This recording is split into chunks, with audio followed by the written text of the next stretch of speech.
Ito na guys, nag-atras na ako. Magandang umaga. Dito na naman, balik na naman tayo sa kwentuhan. Okay, so, bilis na Friday na naman bukas. Ito na naman tayo. Pero bukas meron sila pero half day na lang. Saturday and Sunday, walang pasok. Monday na naman ulit next week. Ang bilis lang, no? Malapit na yung May. Malapit na pala yung May. Bilis naman talaga yung taon. Medyo mahangin-hangin na doon sa labas. Kaso, daming langaw. Hindi mo maintindihan. Langaw. Yata maklaro dyan. So, ako guys, ito lang. Hintay ko na naman yung amo ko. Yung amo ko nasabi niya 7. Filipino time talaga yan. Dito na ako sa loob ng sasakyan kaysa doon ako maghintay doon sa labas ng kwarto namin. Daming langaw, dami pang lamok. Sakit pa mga gat. Iba pa naman yung lamok dito guys. Pag kinakagat ka, kahit nilagyan mo ng alcohol or something, meron pa rin kate. Iba sa Pilipinas yung lamok. Dito iba. Mang-iwan talaga ng makati talaga hanggang masugatan mo na lang yung mga balat mo. Delikado pang mag-diabetes ka. Ito na naman. Walang magawa sa buhay. Pag driver ka talaga, oo, ganito talaga, palagi. Makita nyo ako palagi sa loob ng sasakyan. Pintuan kasi, di pa ako nakalabas pa. Di pa ako nakalabas dito. Kasi, nung nakaraang Sabado, upo sana, kaso, napunta kami ng Alin. Yan nung nakikita nyo dun sa ko, sa binablog ko doon. Pero sa loob lang yun ng, compound ng bahay ng amo ko na babae. Malaki kasi yung bahay nila. Parang mansion. Pero sa isang bahay, sobrang laki. Pero marami ding pamilya nakatira. Parang separate pa. Pero isang lang sa tingin mo. Malaking bahay pero sa loob, daming pamilya. Iba-ibang magkakapatid di among lalaki dyan na nakatira ka. Iba kasi wala pang bahay. May bahay sila pero hindi pa tapos. Tapos doon, pagkatapos ng bahay doon sa mga lalaki, pwede na sila umalis. Ngayon parang doon. Pero, iba-iba sila ng pagkain. May lutuan din sila, may katulong din sila. Ayan. Parang, ito yata yung uso dito sa UAE. Doon dati sa, trabaho ko sa Qatar. Laking bahay, isa lang mang pamilya. Nanay nila, tatay nila. So, mga anak kasi nila, puro mga babae. Kaya, pag magpakasal, kinuha yan sa kasi ng lalaki. So, hindi makatira dyan sa bahay ng parents nila. Tapos, every Friday lang yan sila ng hapon yata. No, afternoon. Magsalo-salo sila. Doon sila magputahan sila sa nanay nila. Kasi doon ako sa nanay nila nagtatrabaho. Driver, dalawa kaming driver. Tapos dalawa yung kutulong nila. Sila mahilig sa mga itim. Gusto nila mga Pilipina lahat kasi malilinis daw. Kung depende naman siguro kasi may Pilipina man din na damak. Hindi na yata. Hindi naman lahat ha. Tapos, doon, 5 years ako doon. Doon ay desisyon ako na umuwi ng Pilipinas kasi gusto ko na maglipat dito. Ang akala ko, yung UAE, yun na yung Dubai lang pala. Ang laki pala. May Abu Dhabi, may Al-In. Doon ko nalalaman na nung dito na ako. Di ko kasi alam, direct kasi ako dito. Direct hire ako dito. Yung nag-driver yun. So, kakilala ko na lesbian din. Nagtrabaho sa Dubai. Ando siya sa Dubai doon. Inintroduce na ako na ganda daw dito. Ito. Yun, akala ko nga kasi gusto ko Dubai talaga kasi andun yung kapatid ko. Naku, doon nga yung airport.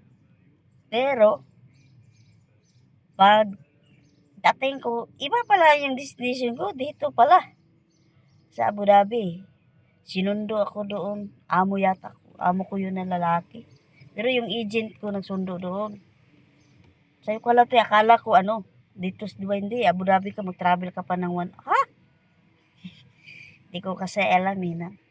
Ganito pala dito sa UAE, may Dubai City, may Dubai nga, may Abu Dhabi, may Al Ain. Tatlo parang doon sa atin ba sa Pilipinas, yung sa amin, may Manila, may Davao, mga ganun ba? Yeah, tapos yung amo ko, yung pamilya niya, nasa Kuan, sa Al Ain. Tapos, every Friday yon, una-una ko yung amo dito sa sa Abu Dhabi. Tapos, pinatay ko muna yung sasakyan kasi mainit na. Every Friday kami umuwi ng Al Ain. Sabi ko, hala, nag-rent lang pala sila sa bahay nila dito sa Khalifa, nagrenta. Pero una-una talagang bahay nila, dito talaga yon sa MBC, dito din sa, sa yung pangalawa kong amo dito eh. Yun. Hanggang nagluipat kami dun sa Khalifa kasi ayaw doon niya na malayo kasi yung kuan, MBC to Khalifa, kaya naghanap sila ng tirahan doon, malapit sa Taronan. Okay naman doon sa Khalifa. Malapit din sa City, Abu Dhabi. Pero same lang man siguro. Kasi kami, yung amo ko dito, ngayon na bago. Paminsan, ngayon Thursday, baka pupunta kami doon sa Khalifa, sa kapatid niya. Yun lang. Uwi kami ng gabi, mga 10 or 9. Kasi alam ko yung amo ko, magbisita yan sa kapatid niya, yun doon sa Khalifa. Kasi yun lang yung kapatid niyang andito sa Abu Dhabi, babae. Meron siyang kapatid na lalaki. Hindi naman yun.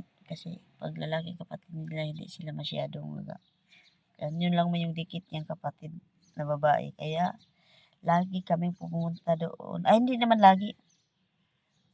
Kasi, paminsan, 1 week doon kami. Paminsan, hindi siya pupunta. Yun lang, nung nakaraang week doon kami. Iwan ko lang ngayon na araw na to ha, kasi Thursday ngayon. Baka magpunta na naman to mamaya. Alas 4. Tapos, doon kami. Uwi man din pagkagabi. Walang yata. Mabilis ka pag hindi traffic. Paminsan kasi, pag matagal-tagal, kasi dyan sa highway na yan, na road, Al-In Road dyan, papuntang Kuan. Matraffic ba yung mga malaking masasakyan? May araw kasi yan sila na ngayon, Thursday. Matraffic. Traffic. Basta may pasok na sa school, matraffic na rin eh.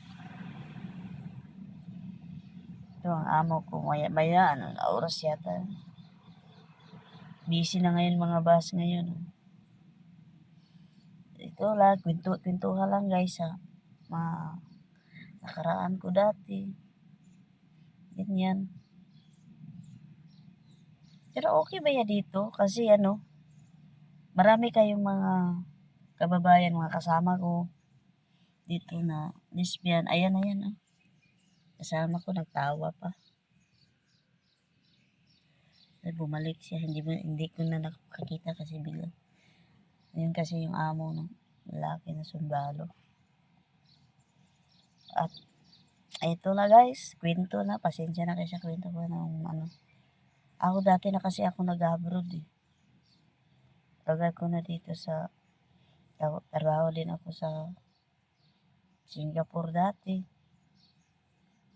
Lipat dito sa Middle East. Pero ang wish ko talaga, na magpunta dati. Dito talaga. Pero hindi pa ako kasi hindi talaga. Pag dito ka talaga dito. And applyan ko kasi doon ako napunta sa Qatar eh. So yun, okay naman doon sa Qatar, wala namang problema.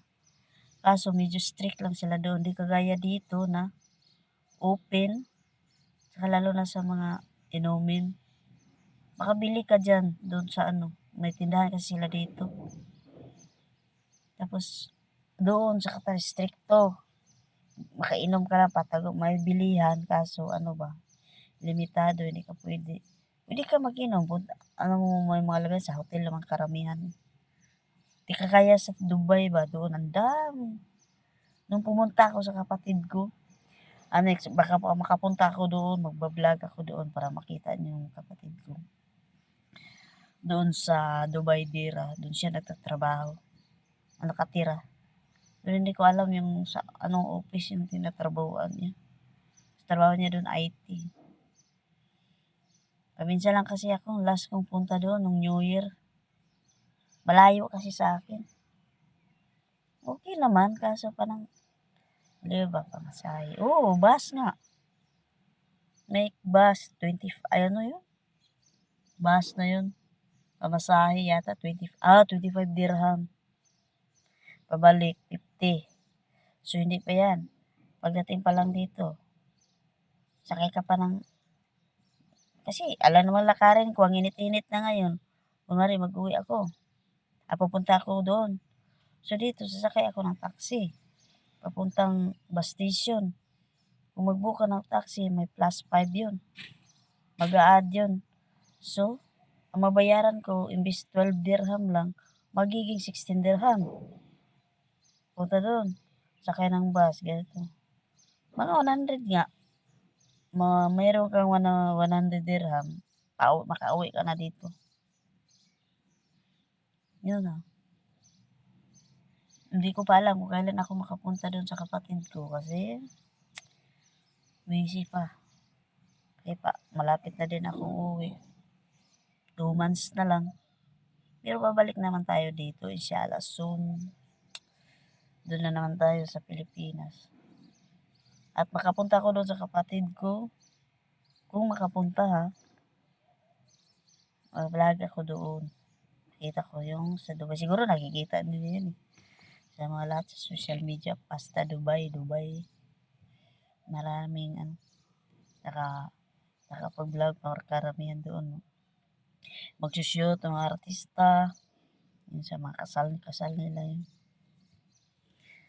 At yun lang guys. At magpapaalam na ako kasi parang taas-taas na yata yung kwentuhan natin. At mamaya pag uwi ko, maglilinis ako ng sasakyan, 2. Kaso doon ako maglilinis sa labas. I-sprayhan ko kasi iwan ko tong amo ko, nagpakarwas yata to kaso marumi. Siyempre, iba naman tayo kasi pag magdadrive tayo, ayaw natin yung marumi. Hindi na may sticker yung amo kong babae. Kasi malinis lang sa loob. Yun. Pero ako lilinisan ko talaga ngayon kasi mag-spray Thursday tayo ngayon. Hindi ako maglilinis bukas kasi Friday. Maaga uwi yung amo ko at saka yung mga bata. Pahinga rin eh. Paminsan mapagod. Kaya Thursday maglilinis ako na ng 2 sasakyan. 3 yata to eh. 2 lang lilinisan ko kasi hindi makaya kasi pagdating ko dito mainit na eh. Okay lang kung kagaya dati na hindi masyadong mainit kahit 8 o'clock or 9 okay lang. Ay ngayon sobrang init. Papunta na ng init. At ngayon guys, magpapaalam na ako. Huwag kayong magsawang tumingin sa video ko at sa tamang kwentuhan. Ito pala ang buhay driver ng UAE. MG Vlog. Bans Mabal.